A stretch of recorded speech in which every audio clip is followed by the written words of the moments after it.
কোর্টে একদিন তিনি আদালতে আমার স্পষ্ট মনে আছে উদ্দেশ্য করে বলেছেন যে আপনি বিচারক, কিন্তু আপনি মনে রাখবেন আল্লাহই সর্বোচ্চ ফয়সালাকারী। আজকে আমাদের দেশনেত্রী বেগম খালেদা জিয়া ইন্তেকাল করেছেন। সর্বপ্রথমে আমি তার রুহের মাগফিরাত কামনা করছি এবং সারা দেশবাসীর কাছে তার জন্য দোয়া চাচ্ছি। আজকে তার এই ইন্তেকালের মাধ্যমে যেটা হয়েছে, সারা বাংলাদেশে একজন আপসহীন নেত্রীর জীবনের পরিসমাপ্তি ঘটেছে।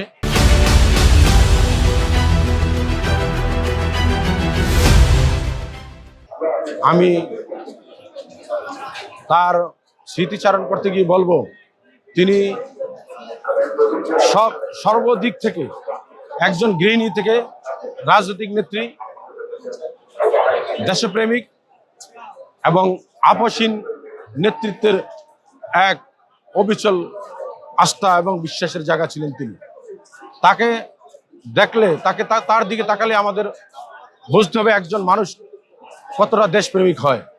তিনি সব সময় শত কঠিন বিপদ, কঠিন নির্যাতনের সময়ও তিনি সবসময় দেশ এবং দেশের মানুষের পাশে থাকার সংগ্রামে সবসময় একনিষ্ঠ ছিলেন। আর আদালতে তাকে বিভিন্নভাবে সাজা দেওয়া হয়েছে, হয়রানি করা হয়েছে, কিন্তু তিনি সবসময় বলেছেন, কোর্টে একদিন তিনি আদালতে আমার স্পষ্ট মনে আছে উদ্দেশ্য করে বলেছেন যে আপনি বিচারক, কিন্তু আপনি মনে রাখবেন আল্লাহই সর্বোচ্চ ফয়সালাকারী। আমি বলবো যে কথায় আছে, এমন জীবন তুমি করিবে গঠন, মরণে হাসিবে তুমি কাঁদিবে ভুবন। দেশনেত্রী বেগম খালেদা জিয়া গৃহিণী থেকে একজন রাজনীতি, আজকে তিনি ইন্তেকাল করেছেন, কিন্তু সারা বাংলাদেশের মানুষ কেঁদে বেড়াচ্ছে। আমি বলবো, দেশনেত্রী বেগম খালেদা জিয়া একদিন বলেছিলেন যে আমি স্বজন হারা পরিবারের এই 18 কোটি মানুষই আমার স্বজন। আমি এই 18 কোটি মানুষ ছেড়ে কোথায় যাব না, এই স্বজনদের মাঝেই আমি থাকব। তিনি অল্প বয়সে স্বামী হারা হয়েছেন, সন্তান হারা হয়েছেন। আজকে শুধু আমি বলবো, তিনি এই দুনিয়াতে তার ছেলে আমাদের ভারপ্রাপ্ত চেয়ারম্যান তারেক রহমানকে রেখে গেছেন। তার বাবা নেই, তার মা নেই, তার ভাই হারা।